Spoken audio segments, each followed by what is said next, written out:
மகளிர் சக்தியால் திமுக மீண்டும் ஆட்சிக்கு வருவது உறுதி செய்யப்பட்டுள்ளதாக வெல்லும் தமிழ் பெண்கள் மாநாட்டில் முதலமைச்சர் ஸ்டாலின் பேசியுள்ளார். திருப்பூர் மாவட்டம் பல்லடத்தில் திமுக துணை பொதுச் செயலாளர் கனிமொழி தலைமையில் வெல்லும் தமிழ் பெண்கள் மாநாடு நடைபெற்றது. திமுக மகளிரணி நிர்வாகிகள் உட்பட சுமார் 1.5 லட்சம் பேர் இதில் கலந்து கொண்டனர். இதில் திறந்தவெளி வாகனத்தில் வருகை தந்த முதலமைச்சருக்கு திமுக பெண் நிர்வாகிகள் உற்சாக வரவேற்பு அளித்தனர். விழாவில் பேசிய முதலமைச்சர் ஸ்டாலின், மகளிர் சக்தியில் திமுக மீண்டும் பவருக்கு வரப்போகிறது என்பது இந்த கூட்டத்தின் மூலம் உறுதியாகி இருப்பதாக தெரிவித்தார்.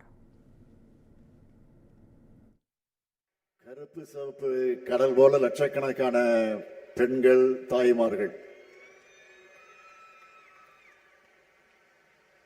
இப்படி ஒரே இடத்துல கூடதான் கூடியிருப்பதாக வரலாறே இருக்காது.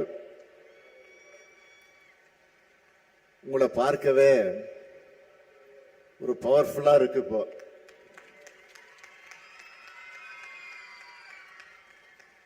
பவர்ஃபுல்லா மட்டும் இல்ல,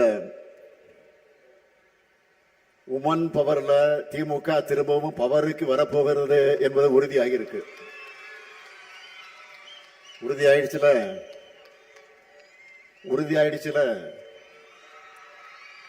கேட்கல, உறுதியாயிடுச்சுல. போன வாரம் கூட ராஜஸ்தான்ல பெண்கள் மொபைல் போன் பயன்படுத்தக்கூடாதுன்னு சில குழுக்கள் தடை போட்ட செய்தி வந்துச்சு. ஆனா நம்ம ஊர்ல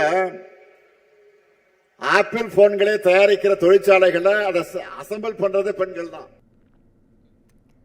தொடர்ந்து பேசிய அவர், கமலாலயத்தில் எழுதி தரும் அறிக்கையை எடப்பாடி பழனிசாமி அதிமுக லெட்டர் பேடில் வெளியிடுகிறார் என்றும், சங்கிகளே கூச்சப்படும் அளவுக்கு பாஜகவுக்கு அவர் முட்டுக் கொடுப்பதாகவும் விமர்சித்தார். வேலை திட்டத்தை நிறுத்தல, 125 நாளா உயர்த்திருக்காங்கன்னு பச்சை பொய்ய பிரச்சாரமா பண்ணிட்டு இருக்காரு. யாரு? திரு எடப்பாடி பழனிசாமி அவர்கள். ஏற்கனவே ஆண்டுக்கு சராசரியாக 47 நாள் தான் வேலை கொடுத்திருக்காங்க. இனி அதுவும் கொடுக்க போறதில்ல. இது போதாதுன்னு புது திட்டத்துல நிதி சுமையும் மாநிலங்களுடைய தலையில கட்டிட்டாங்க. இன்னும் எக்கச்சக்க கண்டிஷன்லாம் போட்டிருக்கிறாங்க. அதெல்லாம் வச்சு பார்த்தா இதுவரை கிடைச்ச 40 சொச்ச நாள் கூட இனி வேலை தெரியாத, கிடைக்குமான்னு தெரியாத நிலையில நாம இருக்கோம். எதையாவது படிச்சாதுன்னா இதெல்லாம் திரு பழனிசாமிகளுக்கு புரியும்.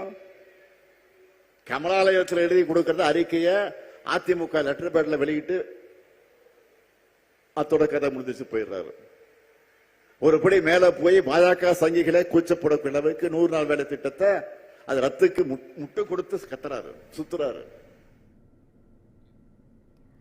மாநாட்டில் பேசிய திமுக எம்பி கனிமொழி, தமிழ்நாட்டை மட்டுமின்றி இந்த நாட்டையே பாதுகாக்க வேண்டிய பொறுப்பும் முதலமைச்சரிடம்தான் உள்ளதாகவும், அதனால்தான் அரசியலமைப்பு புத்தகத்தை பரிசாக அளித்ததாகவும் கூறினார். இருக்கக்கூடியவர்கள் கேட்கலாம், ஏன் நம்முடைய முதலமைச்சர் அவர்களுக்கு The Constitution of India, மேடையில் இருக்கக்கூடிய மகளிர் அணி சகோதரிகள் அரசு அமைப்பு சட்டத்தை புத்தக வடிவிலே அவருக்கு வழங்கினோம் பரிசாக, ஏன் என்று நீங்கள் கேட்கலாம். அரசியமைப்பு புத்தகத்தின் முக உரையில் சொல்லப்பட்டிருப்பது we the people, மக்களாகிய நாம்.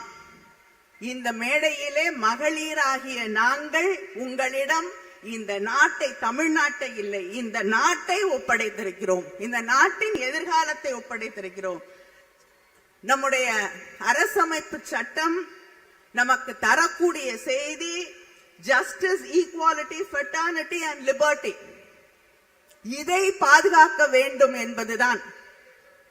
அந்த நீதி, சுதந்திரம், சமத்துவம், சகோதரத்துவத்தை காப்பாற்றக்கூடிய ஒரே முதலமைச்சர் நம்முடைய முதலமைச்சர் அண்ணன் தளபதி அவர்கள் என்ற நம்பிக்கையை நாம் மட்டுமில்லை, இந்த நாடே அவர் மீது வைத்திருக்கிறது.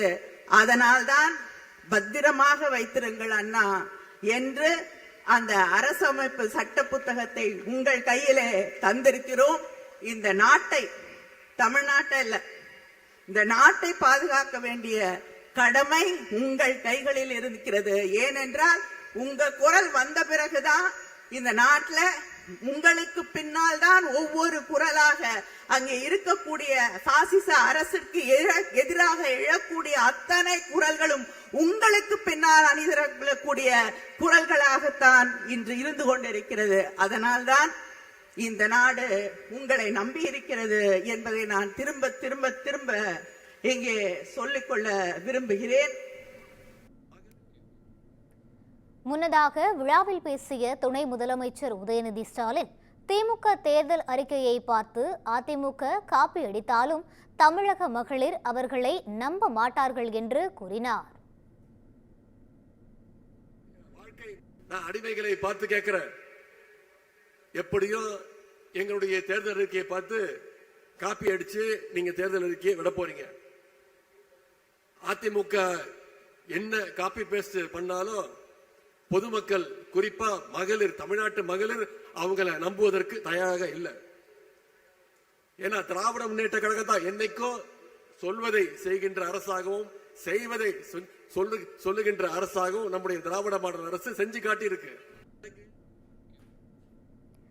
இந்த மகளிரணி மாநாட்டை பார்த்தால் சங்கி கூட்டமும் அடிமை கூட்டமும் 10 நாட்களுக்கு தூங்கப் போவதில்லை என்றும் உதயநிதி விமர்சித்தார்.